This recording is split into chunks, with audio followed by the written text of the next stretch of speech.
nanti kami masuk di BRIN seperti itu. Terima kasih atas waktunya. Tadi pas sekali ngundang Pak Randy karena memang beliau itu suhu kita semua gitu ya. Beliau itu jadi perencana termuda di Indonesia, perencana utama termuda di Indonesia seperti itu. Nah ini saya juga banyak belajar dari beliau. Mungkin saat ini Pak Budi, mohon maaf, mohon izin. Ya. Ini apa namanya, pesertanya ini peserta yang penyetaraan baru CFP atau semuanya Semua. sudah CFP atau gimana Pak? Ya, ada yang CFP, ada yang penyetaraan. Oh Ya. gitu ya. Ya, campur 50-50 semua. kalau gitu ya. Iya, semua ada. Ya. Pastinya Ya. saya akan menyesuaikan karena kalau misalkan baru itu kan otomatis masih sangat apa namanya, perlu banyak hal-hal yang baru yang perlu disampaikan. Tapi kalau sudah pengalaman saya kira kan tinggal sekilas-sekilas saja. Baik, saya akan coba sampaikan apa namanya yang selama ini saya pahami, baik itu pembelajaran dari saya selaku CFP. Saya sudah CFP sejak 2013 Bapak. Jadi sampai sekarang sudah berapa tahun nih? 9 tahun, alhamdulillah. Dan ketemu berapa Kapuspin di Bappenas yang sampai proses penyusunan juknis Permenpan 4 itu dari awal sampai alhamdulillah terbit setelah berapa ya, 2001 itu baru terbit sekarang seperti itu. Dan ini nanti akan ada sedikit yang dari saya mohon izin yang tadi disampaikan oleh Pak Randy itu mungkin nanti akan sedikit menjawab yang Bapak Ibu pertanyakan tadi. Baik, untuk pertama Bapak Ibu perlu ketahui bahwa sistem birokrasi kita sekarang sudah berbeda gitu ya. Kita sudah ada Permenpan RB nomor 7 tentang sistem kerja gitu ya. Di sini sudah sangat berbeda dengan dulu. Dulu adalah sistem kerja yang hierarki dari mulai apa namanya instruktif ya, eselon 1, 2, 3, 4. Sekarang kita sudah memacu pada sistem kerja yang kolaboratif dan dinamis. Nah, ini pastinya akan berbeda. Kalau dulu eselon 3, eselon 4 sekarang kita sudah paham, itu sudah tidak ada, tinggal eselon 1 dan 2 aja. Cuma memang mekanisme secara pelaksanaannya kita masih dalam tanda masih ganti baju. Ini mekanisme yang masih dicari bentuk yang pas. Nah, kalau dalam Permen 7 itu bentuknya sebenarnya kita pakai sistem Pokja. Ya, jadi saya jadi ketua Pokja di tim A, nanti di tempat lain saya jadi anggota ataupun sebaliknya. Tidak mesti ketua Pokja adalah yang CF yang lebih tinggi, misalkan Madya atau Utama tidak mesti. Jadi yang muda dari ketua Pokja dan sebagainya. Nah, ini fokusnya akan seperti itu. Jadi nanti kita akan agile gitu ya bahasanya ya, yang dinamis seperti kalau tidak seperti hierarkis seperti itu. Ini yang perlu kita pahami bersama. Jadi nanti bisa jadi perencana muda itu bisa masuk di beberapa Pokja, Madya juga sama gitu. Jadi nanti untuk memenuhi angka kredit juga tidak akan kesulitan. Selanjutnya yang kita perlu pahami, konsep CFP ini dari 2001 sampai 2022 ini sudah 21 tahun ya. Baru berubah juknisnya itu setelah 19 tahun 2020 kemarin. Ini ada 4 peraturan yang harus dipahami secara mendasar oleh Bapak Ibu. Tidak cuma dengar, tapi harus dibaca. Dan ini cukup banyak. Permenpan RB nomor 4 ini nggak terlalu banyak. Setelah itu ada ini terkait CFP ya, ini wajib paham, wajib dibaca. Setelah itu Permen Bappenas juknisnya. Dan juga ada pedoman juknis, ini juga cukup banyak. Hampir 500 halaman. Nah ini kemarin saya juga sudah coba baca, pelajari satu-satu, memang ada yang butuh penerangan lebih lanjut. Kebetulan di kami, di KKP sekarang baru proses penilaian, dan ini masih proses penilaian Bapak Ibu. Nah, nanti saya akan sampaikan kesalahan-kesalahan apa ataupun pengalaman yang terjadi di kami. Nah, saya kira nanti biar bisa dihindari oleh Bapak Ibu semuanya gitu ya, biar nanti bisa lebih mengumpulkan kreditnya bisa lebih paham, lebih expert lah seperti itu. Nah, ini harus dipahami Bapak Ibu, harus dibaca satu demi satu, apalagi yang baru gitu ya, yang baru ada juknisnya. Nanti kalau udah dibaca, insya Allah nanti akan detail paham terkait butir-butirnya. Karena apa? Karena ini ada perbedaan cukup mendasar di Permenpan RB nomor 4 tahun 2020 dengan yang 2021. Dulu kita ada 96 butir angka kredit. Sekarang cuma 42. Dulu ada 4 unsur, pendidikan, perencanaan, profesi, dan tunjangan. Sekarang cuma 3 unsur. Pendidikan masuk dalam profesi. Jadi cuma profesi, perencanaan, dan penunjang. Unsur utamanya adalah unsur perencanaan. Seperti itu. Ini yang wajib wajib untuk dipenuhi dalam setiap tahun. Sekarang kita cuma punya 42 butir. Yang pertama adalah 11 butir, muda 12 butir, madya 10 butir, dan utama 9 butir. Dan itu seperti tadi dikatakan Pak Randy, tidak bisa kita melewati, kita muda, kita ngambil yang utama, tidak bisa. Kita madya, kita ngambil pertama, tidak bisa. Bisanya adalah kalau yang muda bisa ngambil yang pertama, dapat 100%, kalau ngambil madya berarti poinnya 80%, seperti itu. Nah, unsur penunjang dan profesi untuk semua jenjang ini masuk di kinerja tambahan dalam SKP. Kalau unsur utamanya adalah perencanaan, seperti ini. Jadi, nah yang membedakan lagi apa? Yang membedakan adalah saat naik jenjang dari muda ke madya, itu harus punya 6 angka kredit profesi yang di dalamnya ada jurnal. Kalau untuk muda ke madya cukup jurnal lingkup instansi. Nah, saya kira di BRIN ini kan banyak jurnal ya, apalagi riset gitu ya. Nah, itu cukup di instansi BRIN aja udah boleh. Tapi nanti kalau madya utama itu harus nasional atau internasional. Kalau Pak Randy bilang tadi Scopus, wah itu yang paling tinggi saya kira. Kalau berat kayaknya, cukup yang selain Scopus juga bisa sih, yang nasional ataupun internasional itu boleh. Itulah untuk yang madya utama, seperti itu. Nah ini harus punya jurnal itu tadi. Angka kreditnya kalau utama itu minimal profesinya adalah 12. Seperti itu. Nah selanjutnya ini unsur kegiatannya. Ini yang perlu dipahami bersama. Unsurnya itu kita cuma ada 5 kelompok kegiatan. Pertama identifikasi masalah, di situ terus ada penyusunan kebijakan rencana pembangunan, ada adopsi atau legitimasi ya.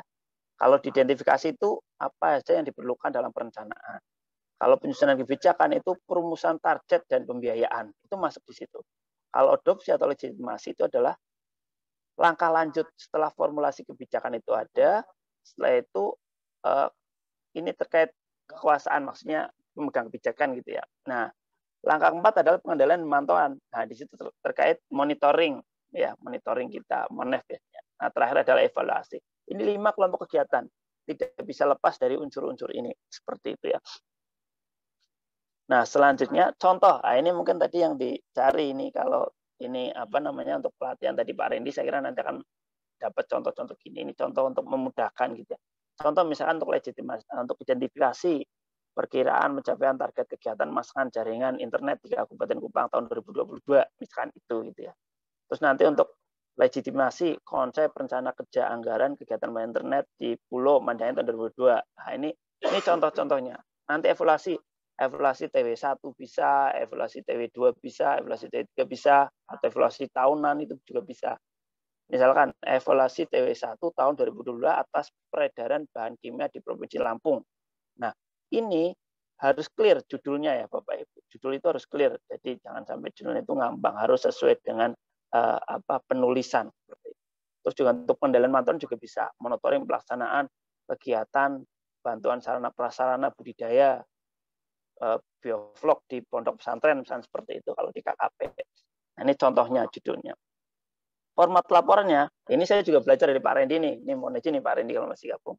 Jadi kita bisa bikin 5 ya urutan. Nah, intinya itu judulnya itu harus fokus. Satu kata memuat subjek, predikat, objek, sama keterangan tempat atau penyerta. Ya. Contoh kayak tadi nih, yang sebelumnya ini kan contohnya ya. Ini kan sudah ada nih. Perkiraan pencapaian target kegiatan pemasangan jaringan internet di Kabupaten tahun 2022. Ini kan sudah ada ya.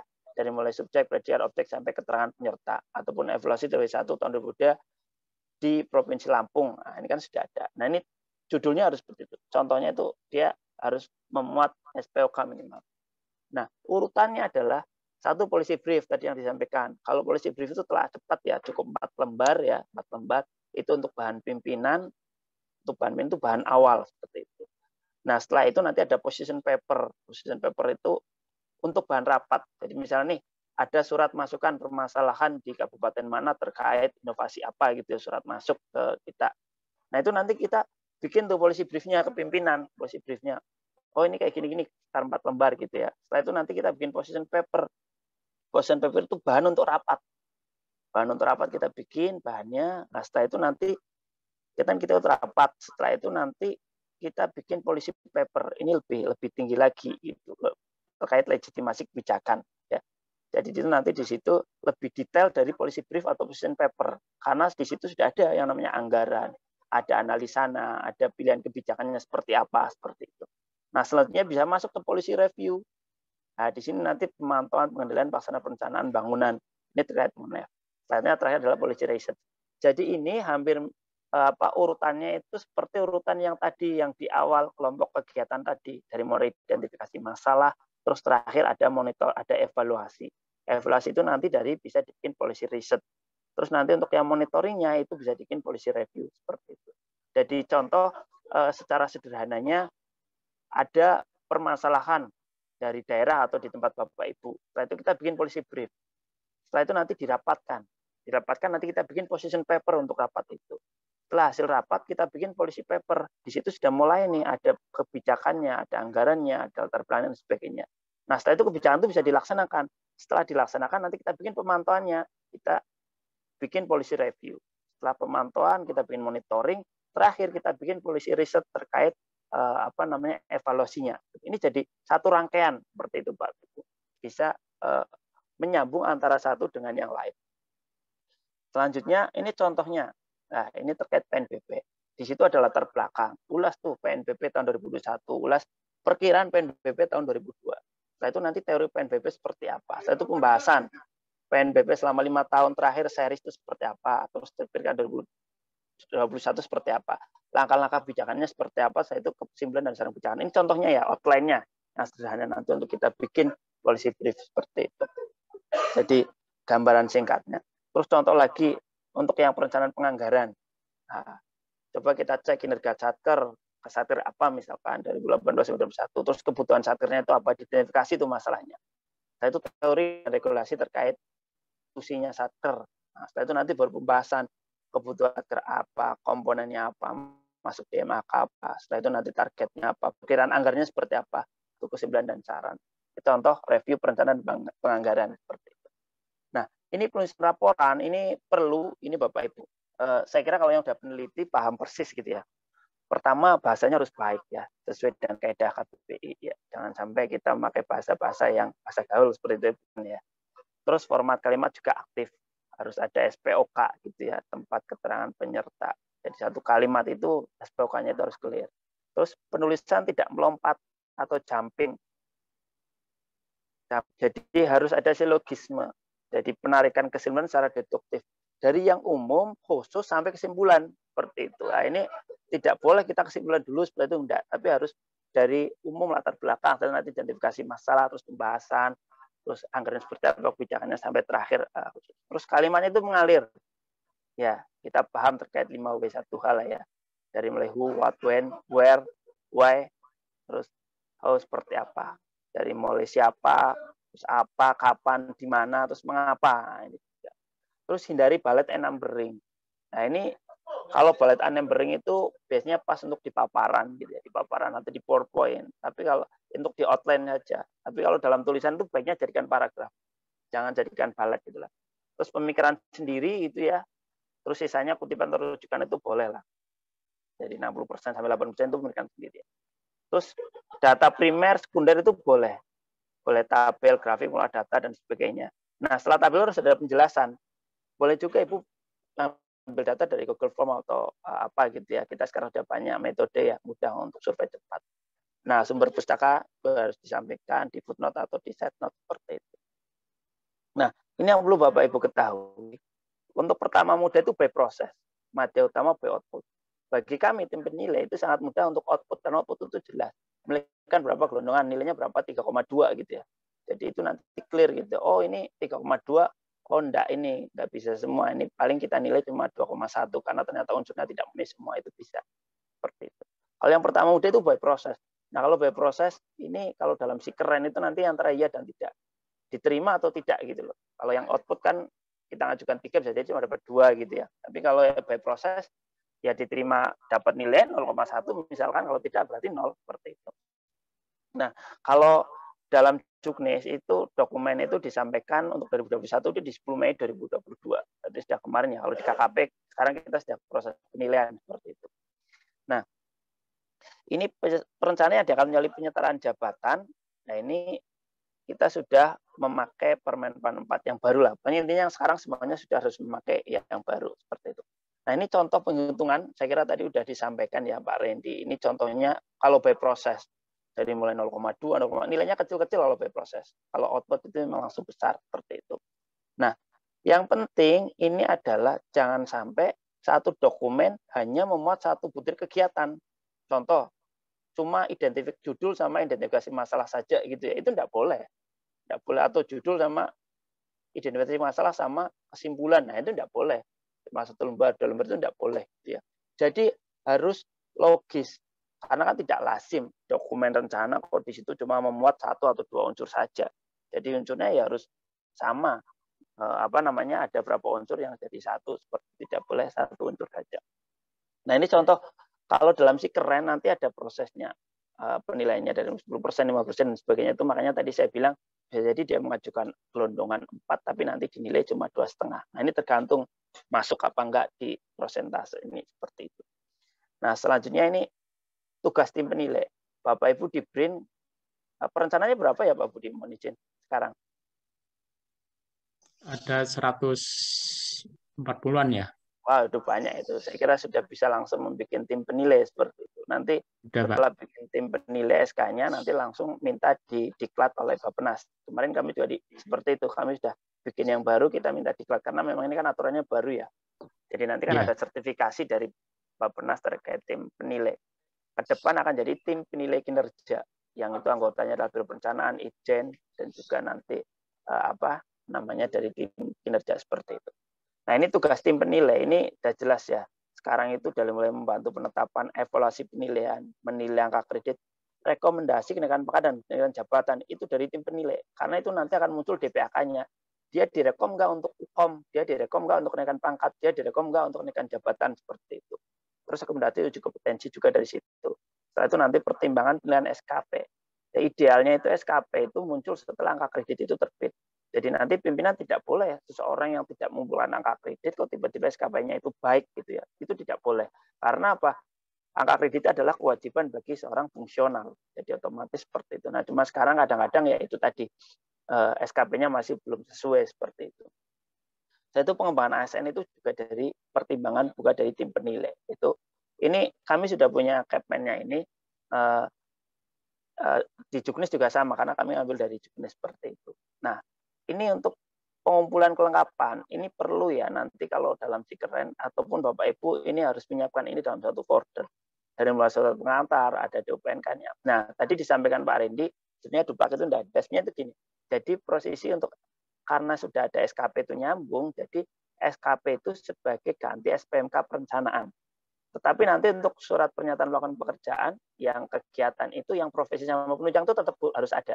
Terus ada. Tapi kalau itu sudah masuk dalam SKP, tidak perlu lagi kita itu di SPMK, ataupun nanti kalau kegiatan rapat atau apa itu kita melampirkan, ini tidak perlu lagi.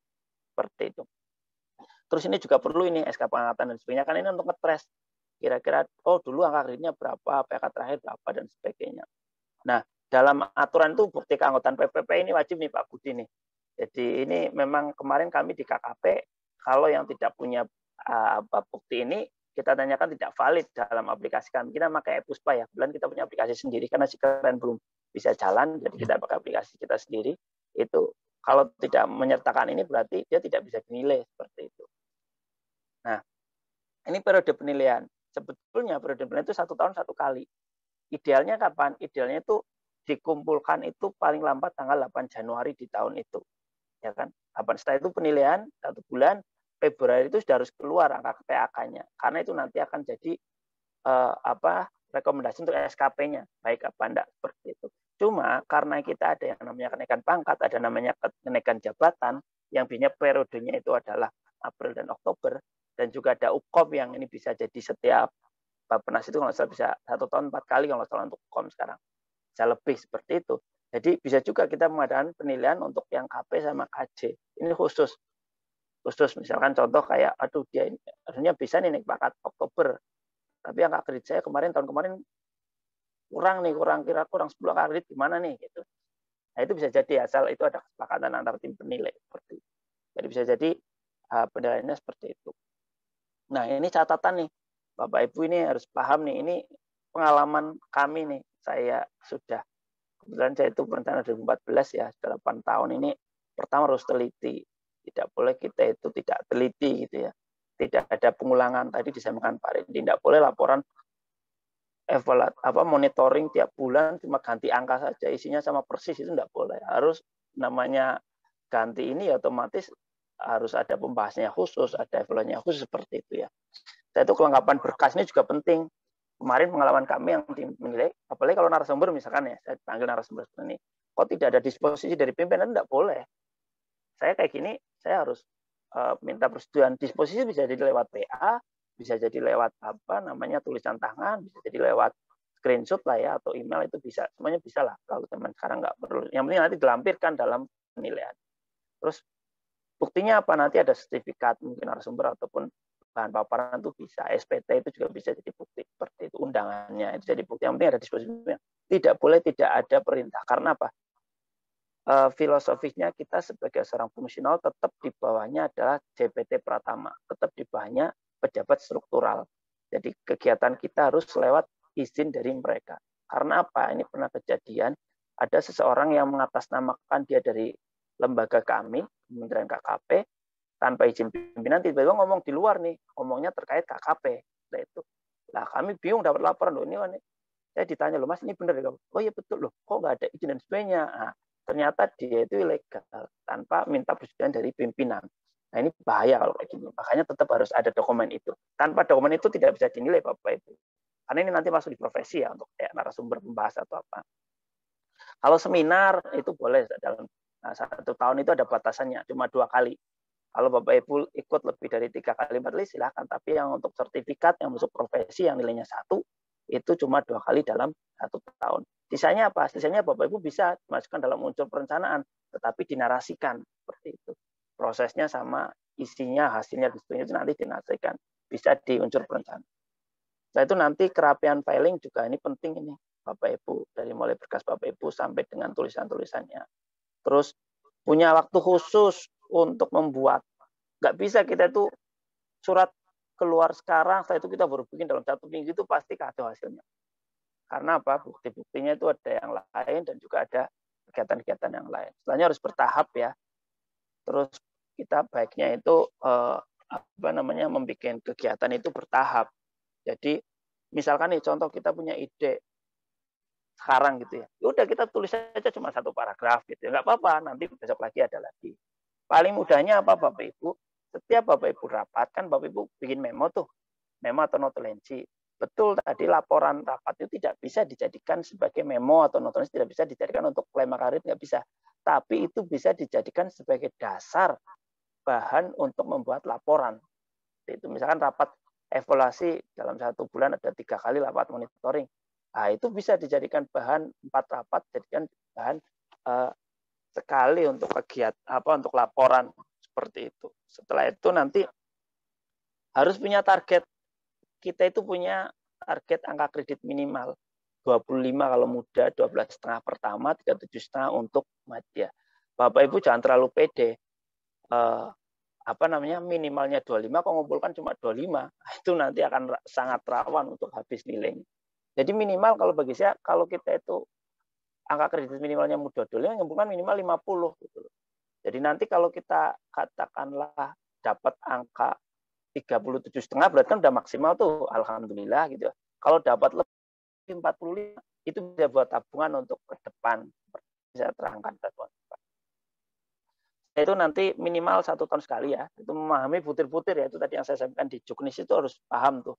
Butir-butir 42 butir. Kita nggak usah pahami semua sesuai dengan tusi kita aja. Kalau kita itu pertama ya cukup yang tadi saya sampaikan. 9 butir kalau nggak salah ya. 9 butir itu pahami betul sama yang muda. Kalau saya pribadi, kalau misalkan saya muda, saya pahami yang pertama sama muda aja. Kalau yang madya, karena kalau madya kan cuma dapat 80%. Seperti itu. Jadi cukup pahami yang di bawahnya saja, itu bagi saya. Tapi kalau Bapak Ibu main di atas apa, pokoknya 1 tingkat di bawah, 1 tingkat di atas. Itu silakan dipahami betul butir-butirnya. Maksudnya apa? Nah, harus ada self assessment nih setiap 3 bulan. Oh, dalam 3 bulan ini saya sudah nulis apa saja. Oh, berkas-berkas saya sudah saya lakukan belum? Itu folder itu saja. Jadi bikin folder tuh per bulan misalkan. Dan bikin logbook kegiatan harian. Hari ini saya kegiatan apa? Oh, saya ikut sosialis ini. Oh, saya rapat ini. Itu bikin 1 folder. Nanti kegiatannya apa, laporannya apa, surat undangannya apa, sertifikatnya apa. Itu dalam jadikan 1 folder. Jadi nanti Ibu akan ngetres mudah. Dalam 1 bulan itu kegiatannya apa saja. Dalam bikin logbook yang sederhana lah. Logbooknya itu cukup nama, kegiatan, setelah itu nanti bukti-buktinya gitu ya, laporannya sudah ada belum. Nah, itu penting itu. Dan lanjut. Nah, ini strateginya ya Bapak Ibu. Silakan, ini yang saya pahami nih. Saya kira setiap orang berbeda, tapi ini bisa menjadi contoh lah. Misalkan tadi saya sampaikan, kalau muncul ide langsung tulis. Kadang-kadang kita itu muncul ide tidak di kantor, bisa jadi kita itu di jalan, di kereta, di mobil, tulis saja walaupun cuma 1 paragraf, 2 paragraf. Nanti kita kembangkan selanjutnya. Nah, selanjutnya narasikan memorandum atau notulen rapat. Itu tadi saya sampaikan. Kita setiap rapat ada notulen, kita narasikan. Nah, nanti akan kita dijadikan bahan laporan itu untuk dijahit ke laporan yang lebih kompleks seperti itu. Terus perbanyak kuantitas tulisan. Silakan Bapak Ibu, jangan cuma kalau di Facebook, Instagram itu cuma upload makanan, ini enggak. Silakan dinarasikanlah 2-3 paragraf gitu ya. TripAdvisor atau apa gitu ya. Narasikan. Ini untuk membiasakan kita menulis. Karena kalau kita tidak terbiasa menulis, bikin 1 paragraf aja itu susahnya minta ampun. Ya kan? Saya kira kalau yang syarat perencanaan itu kan minimal S1 ya atau D4 itu udah pasti kan ya. Udah bisa menulis. Cuma kadang-kadang masalah kebiasaan saja. Makanya biasakan nulis. Kuantitas tulisan nggak apa-apa, bikin sebanyak mungkin. Masalah kualitas pasti proses. Nggak mungkin orang nulis langsung diterima di Kompas, nggak mungkin. Teman saya bisa sampai 150 kali baru diterima dan sebagainya, karena itu proses ya. Tapi nanti lama-lama kan ketemu akhirnya. Nah itu tadi saya bilang, bikin kegiatan harian. Ya, tadi saya logbook harian. Kegiatan kita itu apa? Suratnya udah ada belum, undangannya ada belum, buktinya apa. Nah, itu nanti saat kita akan bikin laporan itu kan mudah nge-trace-nya. Tulis laporan setiap hari. Target harian itu harus ada. Walaupun 1 paragraf, 2 paragraf, silakan yang penting bikin tulisan. Masalah judul apa itu nantilah. Harusnya yang penting bikin tulisannya tulis dulu. Jangan waktu khusus, manfaatkan waktu luar di kantor ya, yang untuk ngopi-ngopi dikurangi dulu lah ya. Kurangi dulu, siapkan yang lain ngopi atau mau kita bisa bikin laporan. Karena biasanya kalau yang pertama itu yang paling susah. Nanti kalau Bapak Ibu sudah pernah mengumpulan pertama, kedua, ketiga itu udah enteng, karena udah tahu kebiasaannya seperti itu. Sudah mudah itu. Terus membiasakan menulis, silakan di apapun, jurnal, Tempo, Meja, dan sebagainya. Ini untuk kuantitas ya. Apabila sedang on, kita lanjut terus, jangan putus. Kadang-kadang saya itu kalau lagi nulis, udah sampai jam 12, jam 1, tetap aja lanjut. Karena kemudian masih bisa nulis nih. Sampai kita sudah set, waduh ini sudah nggak bisa nih, gitu ya, udah selesai gitu. Sudah macet nih pikirannya, udah sampai, nah itu udah selesai. Terus pahami betul perencanaan. Nah, terkait karakter tim penilai ini beda-beda ya Bapak Ibu. Kadang-kadang nilai antara tim nilai beda. Makanya style selera itu tidak sama karena terkait pendidikan, pengalaman, dan sebagainya. Mungkin saya dengan Pak Randy pasti beda ya. Beliau dokter, pernah keluar di luar negeri dan sebagainya, pengalamannya lebih banyak. Pasti akan berbeda stylenya. Makanya nanti dalam penilaian, saat nilai kita itu berbedanya itu kurang dari 10%, itu cuma dibagi 2 selesai. Kalau yang tapi kalau misalnya lebih dari itu harus di pleno. Ini harus pleno. Antara tim penilai itu harus kasih tahu ini kenapa kamu tidak ngasih nilai, kenapa kamu kasih nilai, argumennya kuat-kuatan yang mana. Nanti salah satu, oh oke, berarti saya ikut tim penilai ini, saya kasih nilai. Atau oh berarti saya salah nih, harusnya nggak saya kasih nilai seperti itu. Itu nanti di tim penilai ada pleno seperti itu. Terus filing peraturan, laporan ya. Ini laporan KL dari mulai Renstar, PJMN, semua itu di file yang jelas. Peraturan-peraturan. Dan nanti kalau kita butuh untuk bikin laporan itu akan mudah nyarinya. Terus hindari laporan bersifat umum. Contoh misalkan evaluasi Renstra 2015-2019. Ini terlalu umum, terlalu luas, mubadir. Bikin yang khusus, semakin detail semakin baik. Misalkan evaluasi Renstra tahun 2020 atau evaluasi di TW1, evaluasi di TW2 itu lebih baik. Semakin khusus, semakin detail, lebih baik. Jadi jangan umum seperti itu. Terus perlu juga Bapak Ibu meningkatkan kemampuan infografis, pengolah data, sebagainya. Ini sangat penting nih. Nanti bikin infografis dan sebagainya untuk bikin paparan, untuk apa dan sebagainya. Jangan sampai kita itu cuma kayak paparan itu cuma ditulis saja. Nah, ini kan nggak menarik itu. Susah juga untuk dipahami. Baik. Itu tadi ini sudah saya sampaikan ya, polisi briefing paper gitu kan. Nah, ini nanti prosesnya juga ada sampai ke polisi riset. Ini kendalanya biasanya muncul tidak tertib, tidak disiplin, males gitu ya. Tidak ada target, kadang-kadang birokrasi juga lambat. Nah, ini juga jadi kendala. Ini harus dihapuskan nih. Nggak bisa, kita udah dari perencana jadi harus disiplin. Terus ini catatannya dalam penilaian, ini biasanya itu ada perbedaan dokumen antara laporan, ya ini juga masalah. Dokumen pendukung tidak ada atau tidak sesuai, salah klaim. Misalkan contoh, beda nih antara di profesi itu ya terkait sertifikat itu ya dengan diklat. Kalau diklat intinya itu yang ada jampelnya itu.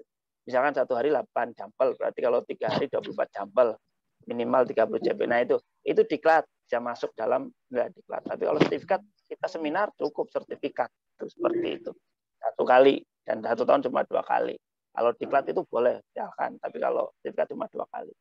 Duplikasi laporan, ini tadi yang disampaikan Pak Rendi, cuma copy paste aja, judulnya cuma dirubah aja, isinya sama. Atau bisa jadi tadi laporan bulanan, cuma ganti angkanya saja, analisanya sama. Nah, ini juga salah. Terus juga perlu disinkronkan antara output pengerjaan dan SKP. Nah, ini terkait 25% dari angka kredit kumulatif. Ini kan terkait yang penyetaraan ya, koordinator dan support. Tahun depan sudah nggak ada lagi nih koordinator. Makanya kalau di kami itu harus diklaim sekarang. Makanya sekarang angka kreditnya otomatis orang-orang akan lebih besar daripada angka kredit maksimalnya. Karena dia sudah punya 20%. Misalkan nih, muda butuh 100 untuk kenaikan pangkat. Berarti 20%-nya berapa? Berarti 25. Dia sudah punya angka kredit 25. Kalau yang madya, untuk naik pangkat butuh 150, 20%-nya berarti 37,5. Berarti dia sudah punya angka kredit 37,5 dari koordinator dan subkoordinatornya. Nanti kalau dia mengumpulkan lagi 50 kok dapat nilai 40, berarti ya 40 ditambah 37,5. Angkanya adalah 77,5 dalam tahun ini. Seperti itu. Tahun depan sudah tidak bisa lagi diklaim koordinator dan subkoordinator. Seperti itu. Nah, ini perlu format baku, memang perlu standarisasi di unit kerja, karena memang saya kira beda-beda. Beda butir juga ini perlu ya. Penataan JP ini jangan sampai di situ sudah 140, petanya, formasinya, APK-nya, sebagainya terus ditata. Format baku penulisan ini juga perlu ya, biar kita tuh paham penulisannya, karena saya kira setiap instansi itu berbeda-beda. Yaitu Report Nasional Penataan CF, Rewatan Punishment, keanggotaan PPI ini juga penting, ini wajib ya. Nah, ini contoh PAK-nya dari mulai yang dulu ini kiri itu konvensional gitu ya. Karena ini nanti ada integrasi. Kalau integrasi itu nanti enak, kita itu sudah bisa mentelusur. Oh, tahun pertama dia tidak mengumpulkan, berarti nilainya 0. Oh, tahun kedua dia mengumpulkan, jadi nanti akan ketres seperti itu. Ketres dalam 8 tahun. Di bawah itu ada kan, kalau sisanya juga ada. Di atas itu 1 sampai 5 itu kolom-kolomnya ada, angka yang diperoleh berapa, perencanaan berapa, kelebihannya berapa, itu nanti akan tercatat, beda dengan yang konvensional. Saya kira ini ya kesimpulannya, CFP itu harus menulis ya, dari mulai attitude, mulai tertib rapi, mulai sekarang start ya, buka buku, pahami aturan, jangan cuma direnungkan tapi dilaksanakan. Ini penting. Ya, itu terutama. Nah, ini saya kira PPPI Pak Budi lebih paham. Silakan kalau belum ada sekretariat segera dibikin komisariatnya biar nanti untuk memudahkan kita juga. Selanjutnya, ini terakhir ini ada beberapa catatan nih, hasil plan saya kemarin ini masih fresh ya. Saya baru tulis makanya belum saya bikin infografisnya. Nah, ini untuk ini aja. Contoh, tidak menandai butir-butir angka kredit yang diklaim untuk yang yang pertama dan mudah. Ini kan by proses ya. Ini repot nih. Jadi butir di dalamnya itu cuma katakanlah diklaim cuma 0,9, ternyata yang diklaim 1,2. Ini bahaya kayak gini. Nah, ini tidak. Itu pertama. Terus yang kedua, laporan terpotong tadi. Tidak satu unit laporan utuh. Cuma judul dan masalah kesimpulan. Nah, itu nggak boleh juga. Ini terjadi nih. Terus ada juga di profesi itu ada kan klaim karya ilmiah yang tidak dipublikasikan. Nah, ini harus ada bukti pendukung bahwa itu sudah diseminarkan. Contoh, Bapak Ibu sudah bikin karya ilmiah, itu bikinlah forum, diseminarkan di internal, nggak apa-apa. Itu nanti dapat angka kredit tuh di situ yang di profesi 4 kalau salah. Terus terkait jurnal, ini juga harus ada penilaiannya, dia tulis utama atau pembantu dan sebagainya. Nah, ada juga yang karena nggak ngerti, tadi disampaikannya adalah laporan unit. Renstra, Rensela, itu disampaikan aja, buktinya itu salah, nggak boleh. Apalagi cuma ganti cover tadi ya, kata Pak Denny, nggak boleh. Nah, terus gimana? Ya kita saat menyusun Renstra, kita berperan di mana, misalnya di bab 1 ya sudah kita kita tulis sesuai dengan format penulisan itu di bab 1 seperti itu. Jadi bukan laporan. Kalau ini kan Renstra kan laporan unit kerja, banyak orang yang menyusun seperti itu, bukan bukti kita. Nah, saya itu salah penempatan tadi atau diklat seminar dan sebagainya itu juga terjadi. Terus ada juga nih bikin klaim grafik, gambar, tabel, tapi tidak ada keterangannya. Nah, ini bingung nih penilai ini sama nih grafik ini, keterangannya apa gitu. Harus ada. Terus juga nih karakternya yang laporannya itu sama persis, cuma diulang-ulang, cuma dibedakan waktu sama laporan TW1, TW2, TW3 cuma judulnya digantikan, TW-nya digantikan, prosesnya nggak jadi. Terus klaim tidak ada disposisi, ini juga ada. Terus bukti pendukung juga tidak ada, seperti itu. Nah, terus ini catatan nih. Ini administrasi lahan dupak itu harus dilengkapi sesuai dengan ketentuan gitu ya. Ini kalau bikin katakanlah pengusulan angka kredit itu harus lebih dari terkait angka kerja minimal. Tadi saya bilang kalau pertama angka minimalnya ada 12 tahun ya minimal bikin 25 lah yang disampaikan. Kalau dapat 15 alhamdulillah, 18,5 berarti sudah optimal. Seperti kalau dapat 20 berarti ada tabungan seperti itu. Nah, ini nilai-nilai ya, angka kredit pembahasan angka kredit, mendorong kredit. Nah, ini Bapak Ibu silahkan, ini sangat mudah nih. Makanya perlu komisariat ataupun di situ pembinanya katakanlah biro perencanaan. Nanti biro perencanaan bikin forum adalah seminar terkait perencanaan. Nah, di situ nanti gantian siapa yang akan mengajukan presentasi nih. Itu akan bisa didouble tuh. Bisa jadikan narasumber satu ya, bisa jadi berarti angka kreditnya 3. Nanti tulisan itu bisa masukkan di jurnal, nanti dia bisa bikin jadi jurnal, bisa dapat poin lagi tuh di tulisannya. Nah, nanti yang lain bisa jadi pembahas, ada yang jadi moderator, nanti tinggal gantian. Oh, bulan depannya, kemarin saya jadi narasumber, sekarang saya jadi moderator, bulan depan saya jadi pembahas gitu. Dan nah, ini fungsinya pembina seperti itu. Jadi nanti bisa mengakomodir kebutuhan dari perencana seperti itu. Bikin juga seminar yang ada sertifikatnya. Nah, itu juga dibikin biar nanti mengakomodir minimal 2 kali lah seminar dalam 1 tahun. Saya itu nanti bikin seminar yang yang ini hasil-hasil dan sebagainya bisa jadi 3 bulan. Jadi nanti kita bisa dapat angka kredit dari narasumber, dari pembahas, dari peserta seperti itu. Nah, terus selanjutnya ini hasil kerja minimal 6 angka kredit ya, tadi sudah saya sampaikan, tulisan. Nah, untuk buku ini harus tulisan sendiri ya. Bukan maksudnya apa? Bukan laporan dokumen perencanaan yang dijilid. Nah, jadi kita punya laporan terus dijilid, diklaim buku itu tidak bisa. Terus minimal juga ISBN seperti itu. Ini ABK-nya itu perlu diklirkan karena akan ada penyetaraan gitu ya. Butuhnya berapa? Silakan dari BRIN bikin nih kebutuhan, sampaikan ke Bappenas. Karena prosesnya seperti itu. Nanti kalau Bappenas akan keluar rekomendasi katakanlah BRIN dalam 5 tahun ini butuh perencana pertama sekian sampai 300 gitu ya. Itu kan berdasarkan ABK. Silakan Bapak Ibu hitung dulu. Nah, nanti dari situ sebagai rekomendasi ke Menpan untuk mengeluarkan rekomendasi formasi seperti itu. Nah, terus juga sosialisasi persamaan persepsi ini penting ya antara penilai juga terkait. Kalau kami ya Puspa ya, kalau di sini kan nanti si keren ini juga penting. Terus argo ini setelah SK pengantikan. Jadi setelah dilantik itu argo itu baru jalan. Nah, ini angka kredit yang 20% karena sudah ada ini harus diklaim sekarang, kalau enggak nanti hangus gitu. Baik Bapak Ibu, itu sedikit gambaran ya dari saya terkait penilaian dan juga angka kredit. Terima kasih. Assalamualaikum warahmatullahi wabarakatuh. Saya berikan moderator. Waalaikumsalam warahmatullahi wabarakatuh. Terima kasih Pak Rob atas paparannya. Ini langsung ada yang bertanya ini. Langsung saja ya untuk menyingkat waktu ya. Untuk yang raise hand, ini saudara saya nih, Mas Taufik Hidayat, udah raise hand, silakan. Saya kasih waktunya, singkat ya. Terima kasih banyak Pak Widianto. Assalamualaikum warahmatullahi wabarakatuh, teman-teman. Terima kasih banyak Mas Rauf, panggil Pak ya. Mas Rauf udah berbagi dengan kita. Ada 3 pertanyaan, 2 dari saya, 1 titipan. Disuruh singkat, saya harus singkat. Pertama, Mas, sharing pengalamannya di DKP. Apakah ada mekanisme kita melakukan banding di DKP? Misalnya nih, kita ajukan 100 yang dinilai cuma 25 gitu. Apakah di DKP ada mekanisme untuk banding atau nanyanya kemana gitu pengalaman di DKP?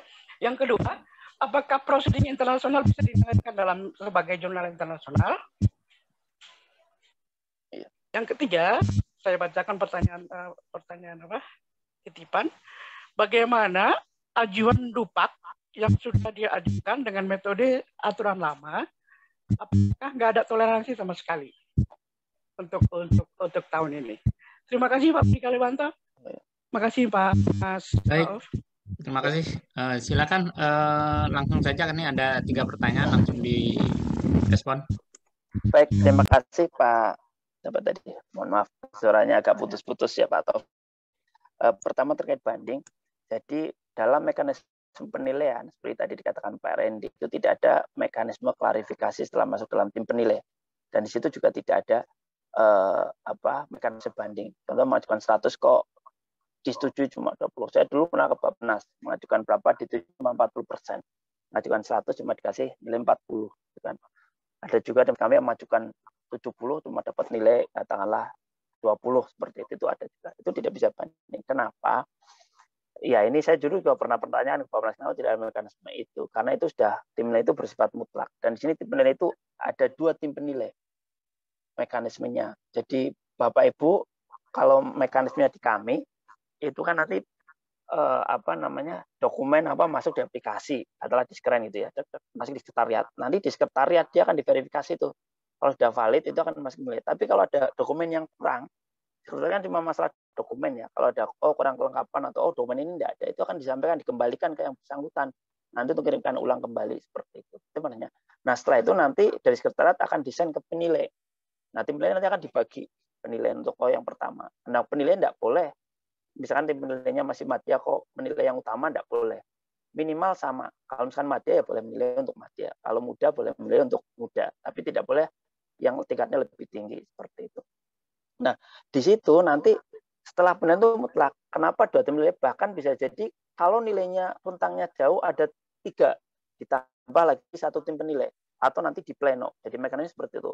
Tim nilai 1, tim nilai 2, tim nilai ketiga dan setelah itu pleno. Makanya tadi saya bilang kalau misalkan penilai 1 sama penilai 2 itu kok nilainya itu cuma selisihnya 10%, yang satu katakanlah nilai 20, yang satu nilai 23 gitu kan, nggak sampai 10% gitu ya. Ya udah itu tinggal dijumlahkan bagi 2 selesai. Tapi kalau yang satu nilainya 20, yang satu nilainya 35, ini kan jauh nih rentangnya. Ini harus dibahas. Oh ini mana nih kesalahannya di mana nih? Itu. Jadi harus adu argumen. Di situ disaksikan tim penilai yang lain saat sidang pleno. Nah saat itulah nanti akan ada klarifikasi. Bisa jadi salah satu beliau mungkin belum tahu persis terkait oh ya ini saya salah masuk unsur atau mungkin saya tulis atau kan ada lah bisa jadi manusiawi seperti itu. Nanti akan oh ya betul punya tim nilai 1 yang benar saya yang salah atau misalkan oh yang tim nilai 2 yang betul saya yang salah seperti itu. Atau bisa jadi kalau duanya udah kan nanti ada tim nilai ketiga seperti itu. Nah ini nanti akan menentukan. Kalau sudah final hasil pleno sudah Bapak nggak bisa disampaikan. Tapi kalau di kami ada mekanisme setelah penilaian biasanya kita bikin seminar ataupun kita bikin rapat, kita undang semuanya terkait proses dari hasil penilaian. Kita tidak sebutkan satu-satu ke orangnya, tetapi nanti kita akan sebutkan kesalahan yang secara umum kayak tadi nih. Tadi kan catatan saya itu kesalahan secara umum yang terjadi. Nanti orang akan paham, oh ya berarti saya salah di sini. Kalau di aplikasi kami di EPUS Pak, nanti tim penilai akan ngasih catatan di situ. Catatannya kesalahannya apa, kenapa dia tidak bisa dinilai. Seperti itu. Contoh misalkan, dia klaim narasumber tapi tidak ada disposisi, tidak ada suratnya. Nah, itu nanti akan dicatat walaupun ada bahan, ada sertifikat tapi tidak ada disposisi, tidak ada surat. Nah, ini tidak dinilai. Nah, itu nanti akan nilainya 0. Di situ ada catatannya, oh nggak dinilai dan sebagainya. Seperti itu. Itu dicatatkan di aplikasi. Itu bisa langsung dilihat oleh yang bersangkutan. Atau tadi kalau dibenarkan nanti biar orang juga tahu yang lain bahwa oh ini nggak boleh nih kesalahannya ABCD yang tadi saya sampaikan. Seperti itu ya Bapak. Jadi tidak ada mekanisme banding. Seperti itu. Selanjutnya tadi terkait jurnal ya. Ya jurnal itu tadi Bapak Ibu untuk naik ke muda ke madya itu cukup jurnal intansi. Tapi kalau yang untuk utama itu bisa nasional ataupun internasional. Ya jurnalnya otomatis yang sudah kalau dalam bahasa kita sudah ada akreditasi ya. Itu ada poinnya. Nggak terlalu tinggi sih, tidak sampai ke Sinta berapa gitu, enggak gitu, seperti itu. Pertanyaannya bukan di situ. Pertanyaannya apakah proceeding internasional bisa dinilaikan sebagai jurnal internasional?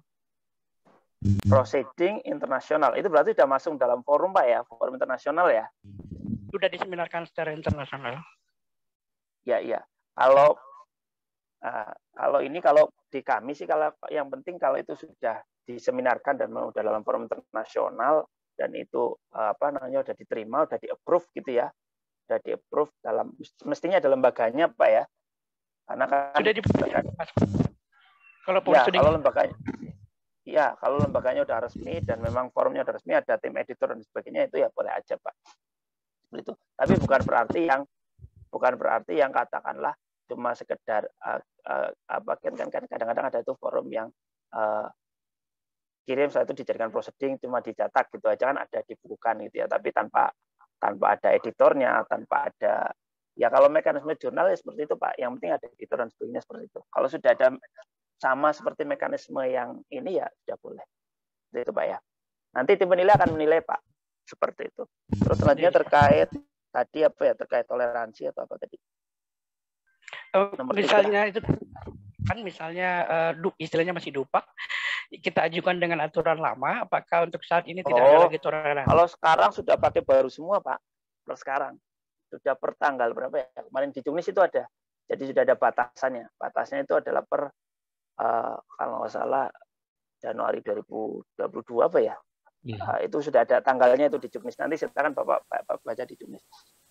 Kalau dulu masih boleh saat 2020 baru terbitnya Permen 44 ya belum ada Jumnisnya. Tapi kalau sekarang sudah harus pakai yang baru Pak. Seperti itu Pak Taufik. Terima kasih. Baik, selanjutnya ada yang mau bertanya?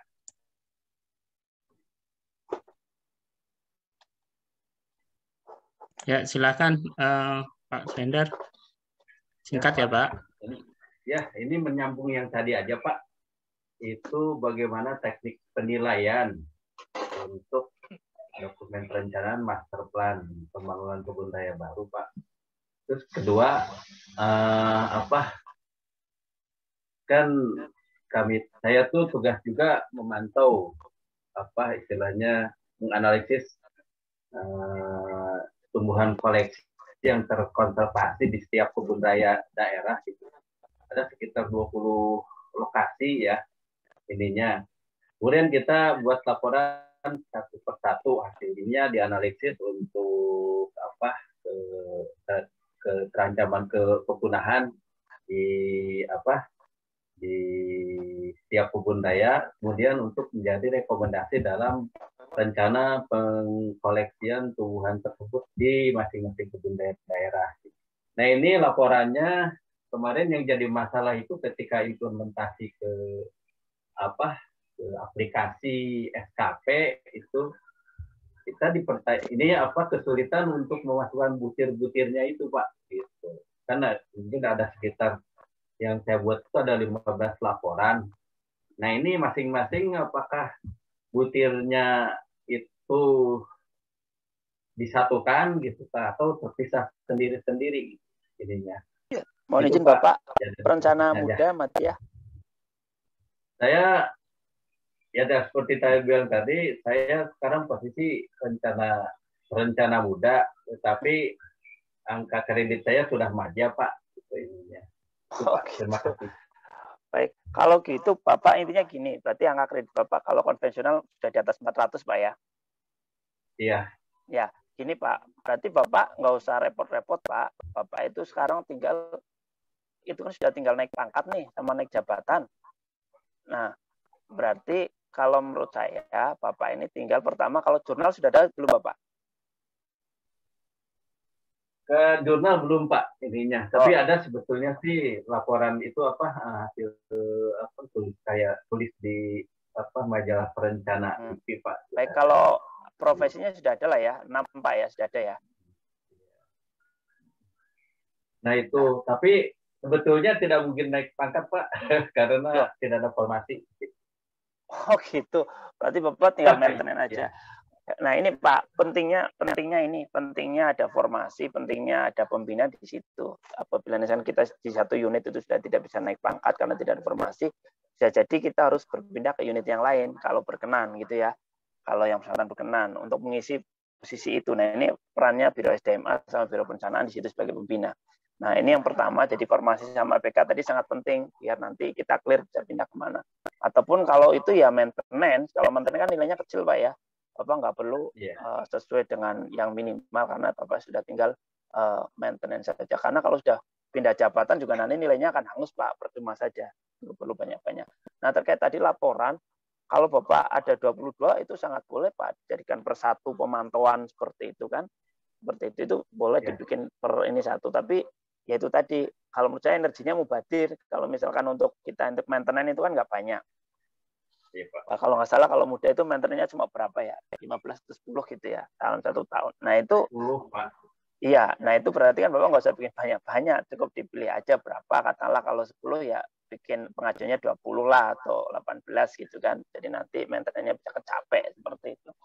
Jadi nggak perlu banyak-banyak. Nah tadi terkait yang master plan, yaitu tadi yang ini saya sampaikan di sini Pak. Bapak bisa pilih posisinya mau yang kemana nih, misalkan dari awal telahannya kan berarti ada masalah identifikasinya, dibikin dulu atau bikin position paper dan sebagainya itu nanti proses ini beda-beda ya. Policy brief itu kenapa master plan-nya itu butuh, nah itu bikin policy brief itu Bapak, gitu kan. Setelah itu nanti proses pembikinan master plan, kenapa harus ada master plan kan ada prosesnya tuh. Nah setelah itu nanti bikin position paper saat untuk rapat, kenapa di situ. Nah itu baru ada nanti terkait legitimasi kebijakannya, kira-kira apa aja yang dibutuhkan dalam anggaran di dalam master plan itu. Intinya seperti itu Pak ya. Jadi bukan dokumen master plan yang utuh, tapi apa saja input yang kita masukkan ke master plan itu, usulan-usulan kita ataupun kita mengisi di master plan di bagian yang mana, itu yang bisa kita nilaikan sesuai dengan format di perencanaan. Seperti itu ya Pak. Memang kalau untuk kemarin seperti apa formatnya, gimana Pak? Gini Pak, dari Pak Tika ya, waktu kemarin beberapa waktu yang lalu saya tanya juga, itu tidak ada cover master plan-nya, tapi covernya diganti dengan butir-butir yang kita masukkan gitu Pak ininya. Iya itu Pak. Apakah? Tapi bukan maksudnya Mas Dika itu gini, bukan maksudnya master plan itu langsung kita kasih butir-butirnya, enggak seperti itu. Tidak seperti itu. Contoh misalkan master plan itu kan mesti di situ ada unsur bab 1, 2, 3 ya. Bab 1 juga bisa jadi. Iya, bab 2-nya juga bisa saja. Nah, master plan kan dibikin oleh banyak orang kan, bahwa kadang-kadang pakai konsultan kan. Nah, ya ini kan berarti bukan pikiran kita. Nah, makanya kita itu di situ diminta dibikin yang bagian mana nih. Makanya tadi saya sampaikan proses yang mana nih yang kita ini, misalkan saat awal mau bikin master plan otomatis kan ada masalahnya, kenapa nih kita bikin policy briefnya, itu dijadikan. Nah setelah itu nanti setelah jadi dirapatkan jadi position paper dan sebagainya seperti itu Pak. Jadi nanti bukan master plan-nya dijadikan betul-betul enggak, tapi yang dimaksud Mas Dika itu proses pembikinan master plan itu kan ada peran kita di sana, peran kita di mana, nah itu dijadikan sesuai dengan unsur-unsur butir-butir itu Pak. Maksudnya seperti itu Pak. Bukan dari penilaian masing-masing bab atau apa gitu Pak, dalam proses yang sebelumnya. Oh enggak. Bab ini dicopot itu enggak seperti itu. Enggak seperti itu. Kayak itu kan sama aja kita coba ngambil duplikasi dari master plan yang sudah ada. Seperti itu Pak. Jadi itu tadi yang saya sampaikan. Karena kan ini sekali lagi kita bikin renstra, kita bikin lakip kan bukan kita yang bikin Pak. Itu kan tim. Itu kan hasil forum rapat. Itu kan hasil pemikiran banyak orang. Nah di pemikiran itu pemikiran mana yang kita ditugaskan oleh pimpinan sesuai dengan SKP kita. Di SKP di matriklan hasil itu kan tadi kita sampaikan, untuk bikin master ini silakan Pak Suendar fokus ke misalkan terkait riset untuk di daerah tertinggal misalkan itu ya.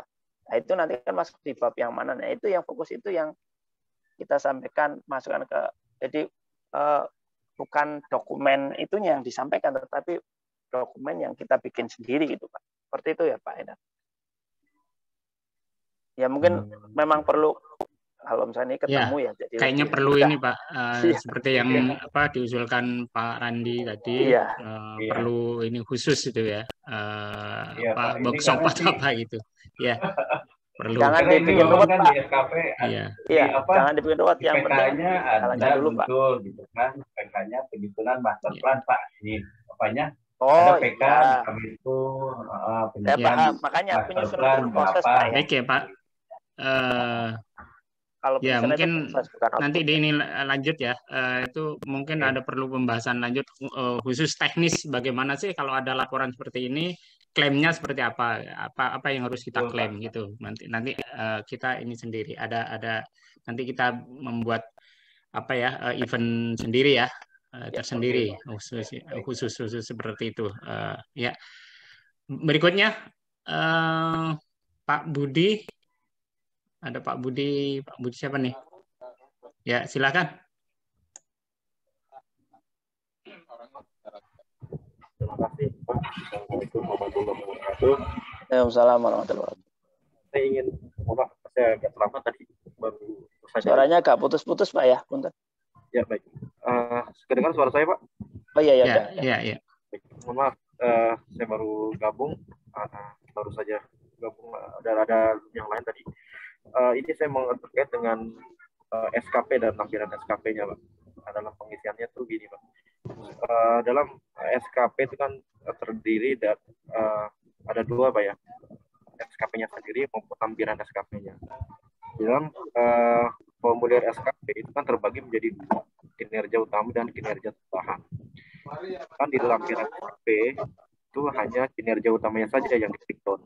Baik ada yang berada dari lintas unit, Pak ya. Nah, kalau di kinerja utama ini kan 100% itu hanya diisi oleh dari unsur unit perencanaan, Pak ya.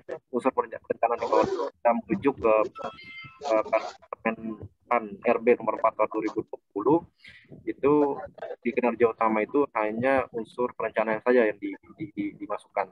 Sedangkan di kinerja tambahan itu hanya unsur pengembangan profesi dan unsur penunjang. Nah, pertanyaan saya adalah ketika kita ditugaskan oleh pimpinan atau disposisi oleh pimpinan yang sebenarnya itu bukanlah kinerja utama kita, itu apakah kita tetap masukkan di SKP-nya dimasukkan di kinerja tambahan atau masuk di kinerja utama? Seperti itu. Terus pertanyaan saya yang kedua,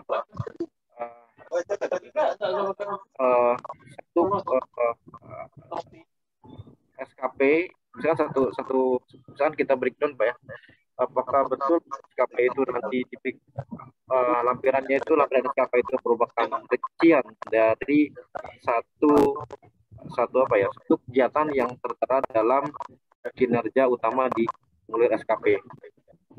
Seperti itu, Pak. Terima kasih. Ya, Baik, terima kasih Pak Dia. Jadi betul sekali bahwa SKP itu adalah unsur utama dan unsur tambahan gitu ya. Untuk unsur utama adalah unsur perencanaan, itu fix, berarti kita tugasnya apa sesuai dengan tusi kita, sesuai dengan OTK kita, sesuai dengan fungsi kita di organisasi tersebut. Tidak boleh keluar, itu unsur utama. Soalnya adalah unsur penunjang sama profesi itu untuk kinerja tambahan, itu untuk penunjang. Nah, SKP ini bukan berarti dia itu adalah dokumen yang mati, Pak. Itu living dokumen bagi kami, bisa jadi perubahan. Karena apa? Contoh misalkan kita punya target di situ bikin berapa laporan, ada kegiatan, tapi tiba-tiba kita ada refocusing.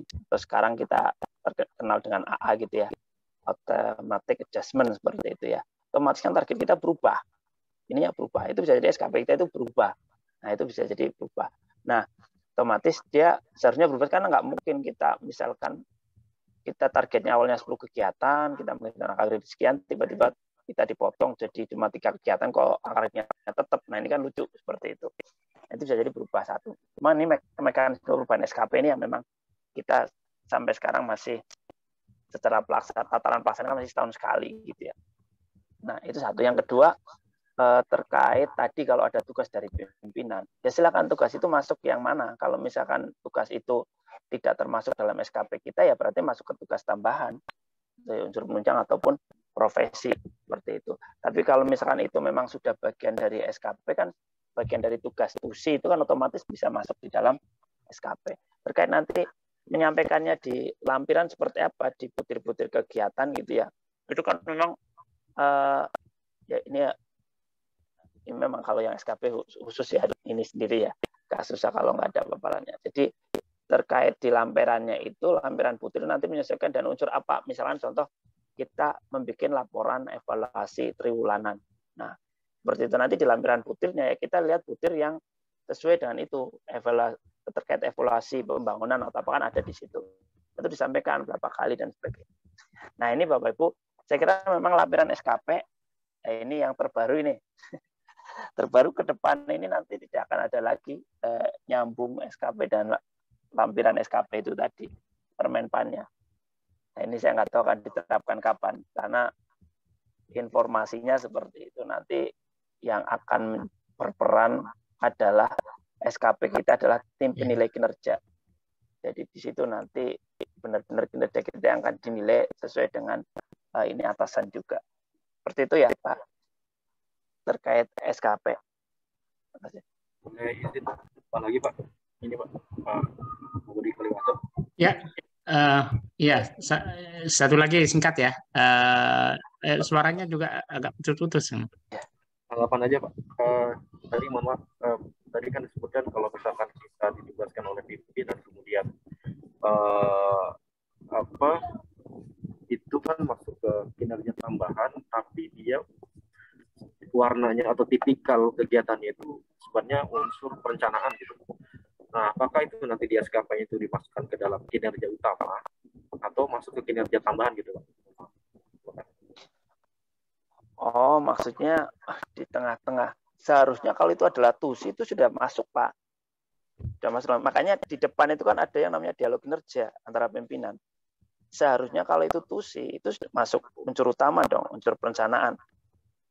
Kan seperti itu, cuma makanya untuk di tengah-tengah misalkan posisi kok perintahnya itulah di tengah-tengah kegiatan tidak masuk dalam ditulis SKP. Makanya jadi saya bilang itu tadi SKP itu bisa jadi living document, tidak saklek di awal. Ya. Makanya itu bisa revisi ya Pak ya. Jadi ada revisi SKP nanti. Hasil seperti itu. Seperti itu Pak Budi ya. Ya. Intinya kalau sesuai dengan tusi kita, OTK organisasi itu masuk di unsur perencanaan itu aja. Ya, jadi masuk di unsur perencanaan, nanti SKP-nya direvisi Pak. Ya, itu ya. Ya, baik. Berikutnya ada lagi, teman-teman? Masih ada waktu 7 menit lagi. 7 menit lagi untuk diskusi. Ya, ini Pak Taufik ini lagi. Ingin bertanya lagi. Silakan. Kalau tidak ada, saya sebenarnya mau inikan yang lain dulu kalau masih ada. Tapi kalau tidak ada, silakan Pak Taufik. Ya, silakan. Ini out of topic Pak Budi Kaliwanto dan Mas, terutama Mas Rauf. Mas, adakah kemungkinan PPNP ya, singkatannya apa ya? PPPI. Perhimpunan Perkumpulan Perencana Pembangunan Indonesia. P3N pusat mempus lembaga atau instansi yang belum mempunyai Komstat. Oh iya. Makasih Mas Rauf. Makasih Mas. Terima kasih Pak. Itunya sudah ada surat edarannya ya, Sekjen. Karena memang itu kan amanah dari Permenpan 4, Pak ya. Bahwa dan juga PP juga setiap fungsional itu harus punya yang namanya organisasi profesi. Nah, di Permenpan 4 ditegaskan bahwa organisasi profesi bagi perencana adalah PPPI satu-satunya.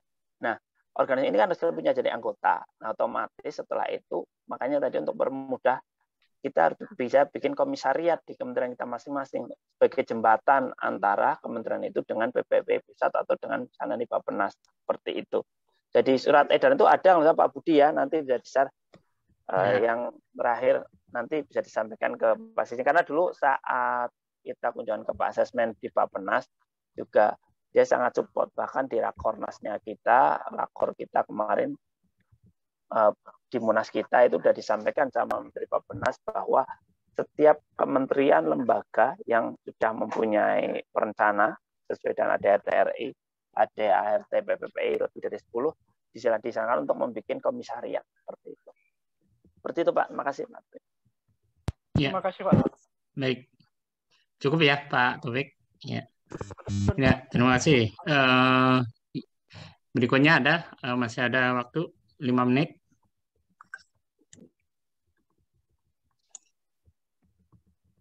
Izin Pak Budi. Siapa nih?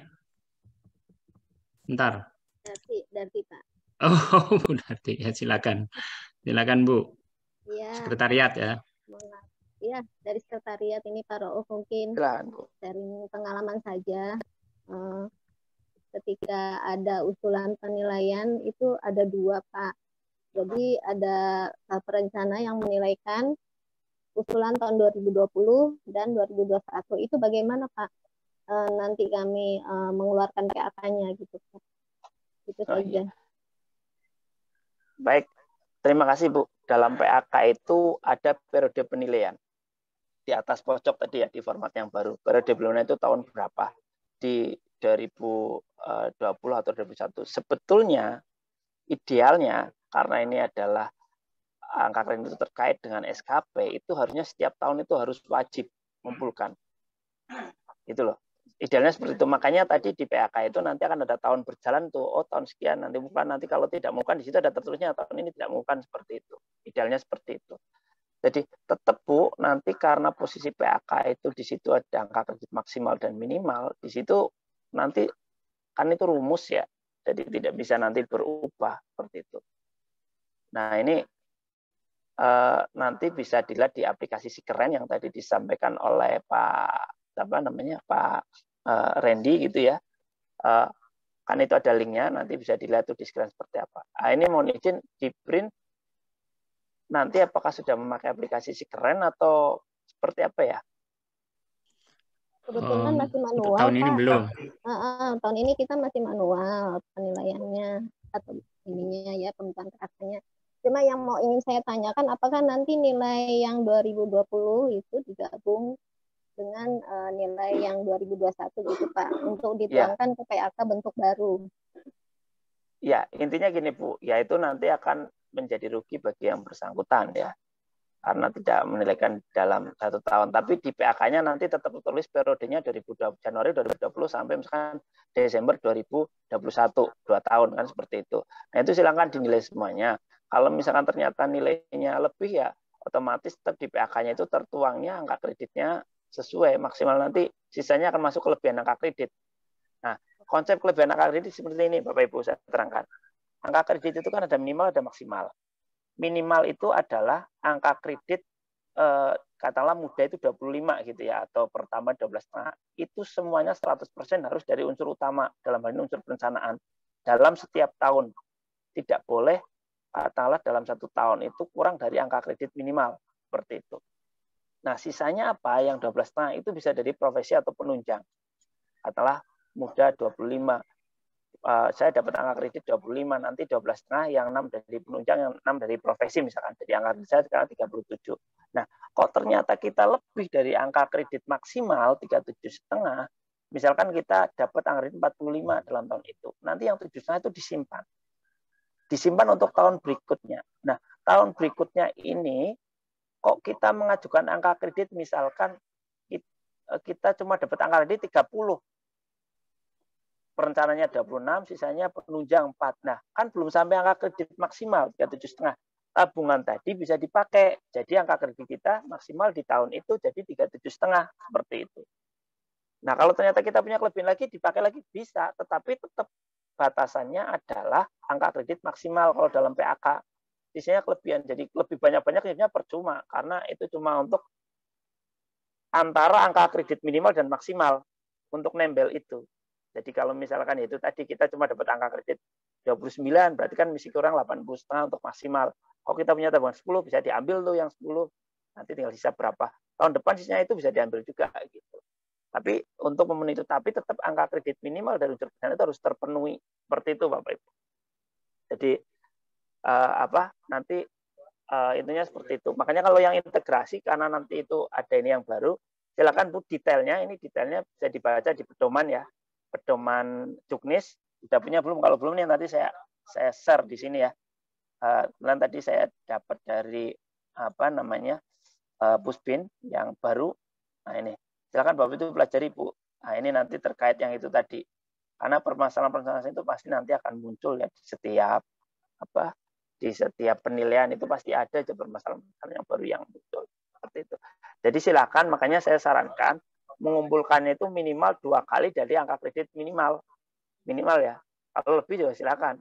Tapi kalau lebih banyak-banyak juga percuma, karena nanti tabungan banyak pun nanti juga akan hangus saat kita naik jabatan. Kalau dalam satu pangkat yang sama masih boleh. Itu ya Bu. Terima kasih. Iya Pak, maaf Pak, tadi izin tadi. Jadi ketika dia lebih angka kreditnya, misalnya tadi muda maksimal kan 37,5 ya. Misalnya dia dapat 40 gitu. Nanti 5 poinnya itu tidak dituangkan dalam PAK kan. Jadi kami hanya maksudnya memasukkan yang 37,5 itu ke dalam PAK gitu kan. Iya, tetap masuk di PAK Bu, tapi kan ada di linknya itu ada di bawah tuh. Saya sampaikan ini. Bentar, ini kan yang apa namanya? Yang bentuk PAK-nya nih formatnya. Ada kelebihan ini. Nah, ini Bu. Ini kan ada tuh. Di sini tuh ada keterangan yang di tengah itu ya. Angka kredit, ada kelebihan angka kredit gitu ya. Setelah itu ada kelebihan angka kredit profesi, perencanaan penunjang. Nah, ini nanti masuk di sini. Nah, nanti keterangan angka kredit juga akan ada di sini. Makanya nanti Ibu coba pelajari tadi yang si keren linknya Pak Randy ya, sama tadi pedoman juknisnya, nanti di situ akan jelas tuh. Tertera itu tahun-tahunnya. Makanya di sini akan ada kelihatan nih tahunnya. Oh, tahun itu dia mengumpulkan di sini, akan ngetres di bawah itu loh. Seperti itu, Bu. Kelebihan tetap masuk di PAK, tapi bukan masuk di yang di atas, tapi nanti masuk yang di bawah kelebihan angka kredit. Seperti itu, Bu. Oh iya, baik. Maksudnya tidak masuk di atasnya gitu kan, Pak, tapi terpisah gitu kan, Pak, ya, untuk kelebihan. Ya, baik, Pak. Makasih. Ya, simpenannya ada di bawah ya. Ya, betul. Ya. Baik. Sudah Ibu ya.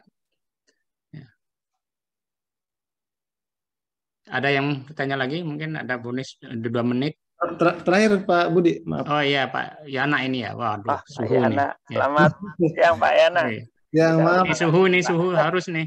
Ya, silakan.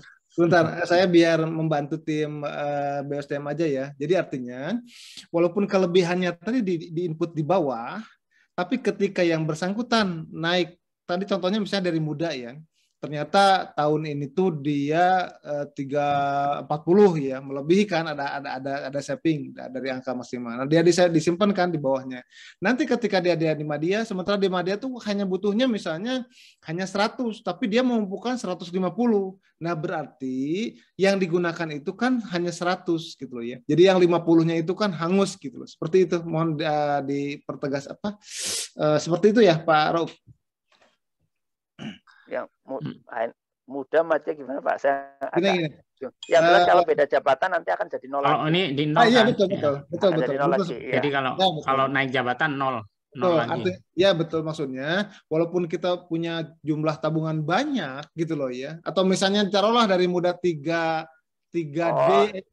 ke 3D gitu loh ya, seperti itu. Artinya kan batas tahunannya kan cuma 37 ya, sementara kan dia mendapatkan taruh 50 misalnya gitu loh, saking produktifnya gitu loh ya. Di tahun kedua dia juga misalnya, nah kelebihan kredit tersebut itu kan artinya itu kan tidak diakui kan, hangus artinya bahwa karena melebihi angka kredit minimal seperti itu. Angka kredit maksimal.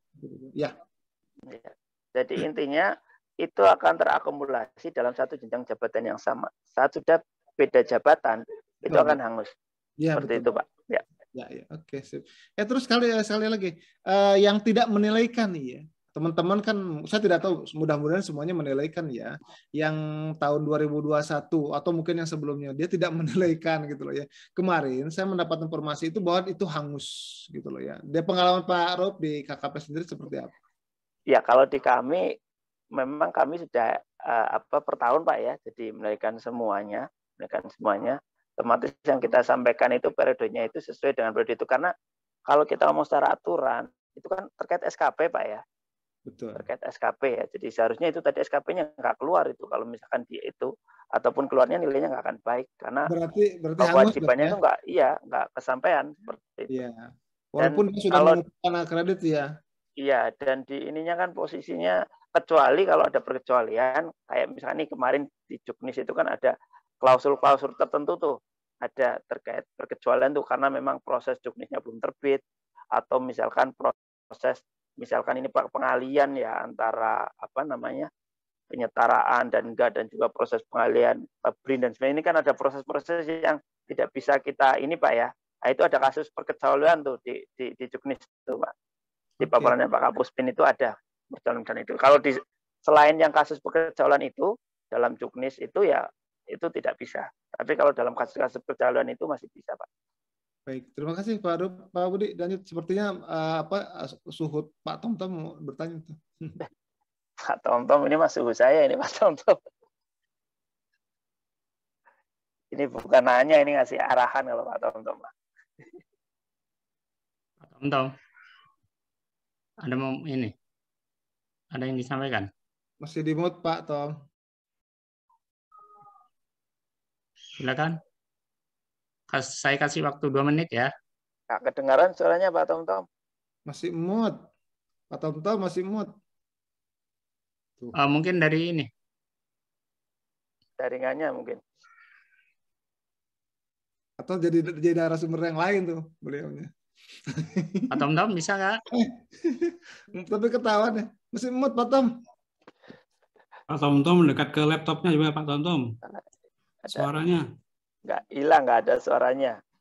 Itu laptopnya mungkin ada trouble. Selamat siang Pak Husni. Sehat-sehat Pak Husni. Alhamdulillah Pak Ruf. Gimana Pak Tom bisa ya? Nggak bisa ya? Baik, kalau nggak bisa. Ada kendala Pak, jaringan kali Pak. Iya. Ya, mungkin akan segera kita akhiri kalau sudah tidak ada pertanyaan. Maaf.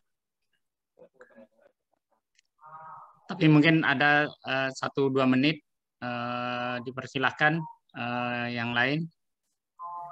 Pikir Pak Budi secepatnya kita memupung di tag Pak jadwalnya Pak Randy karena tindak lanjut terkait mungkin tadi policy brief atau seperti apa. Iya. Kita perlu komprehensif ya. Ketika kita apa yang kita kerjakan itu betul-betul bisa kita kemas gitu loh ya dalam angka kredit gitu loh ya. Termasuk menyiapkan naskah, sambutan dan sebagainya seperti itu atau bahan rapat. Gitu. Saya pikir posisi sepatnya nih. Apabila perlu minggu depan udah bisa langsung jalan. Iya. Saran saya kalau boleh Pak Budi, ya gimana? Kalau misalkan Bapak itu penilaiannya dari Bappenas, itu ya memang penting sekali karena mindset atau format Bappenas itu kan sama ya kayak Pak Reni dan sebagainya seperti itu. Tapi kalau misalkan nanti Bapak, saran saya kalau bisa sudah langsung bikin tim penilai sendiri sama sekretariat, nanti langsung nanti akan didiklat itu sama Bappenas kalau kita sudah bikin sendiri. Kita sudah ada Pak. Cuman belum SK-nya belum turun sih. Nah itu kalau SK-nya udah turun, Bapak langsung bersurat ke Puspin untuk minta didiklat. Itu biar nanti punya sertifikasi. Nanti di situ akan semuanya akan masuk dari mulai administrasi sampai teknis seperti itu ya, penulisannya seperti itu Pak. Iya, baik. Terima kasih. Baik, kalau tidak ada, mungkin kita sudah di penghujung acara ya. Sebelumnya saya ingatkan bagi Bapak Ibu yang belum absen ya mengisi daftar hadir, dipersilakan ada di chat ada linknya, persilakan. Dan bahan tayang tadi akan saya share di chat ini atau di grup saja ininya. Di grup aja Pak Budi. Di grup saja ya, karena mungkin ada yang tidak bisa hadir di Zoom ini. Saya share di grup perencana saja. Baik. Atau di grup dan di chat Pak, kan saya ada yang nggak masuk di grup barangkali. Oh gitu. Ya sebentar. Di chat juga. Dulu. Mungkin sambil menunggu ini, mungkin ada penutup dari siapa nih ya penutupnya? Ada Pak Koko sudah hadir nggak ya? Pak Hamid. Pak Hamid lagi nih. Pak Koko ada? Ada. Ada ya Pak Koko lah. Sebentar saya cek. Tidak ada ya?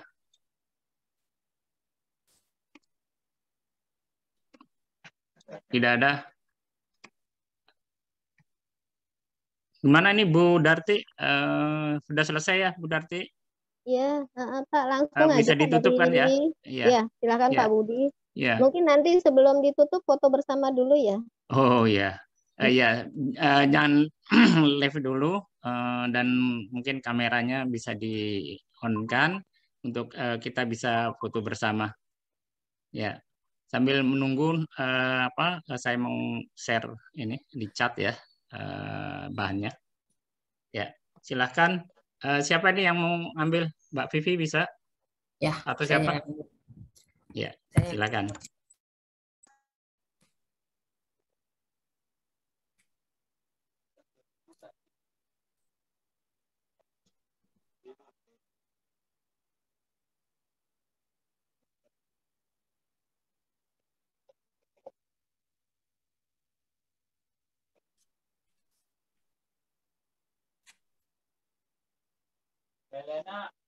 Ya, sudah Bapak Ibu.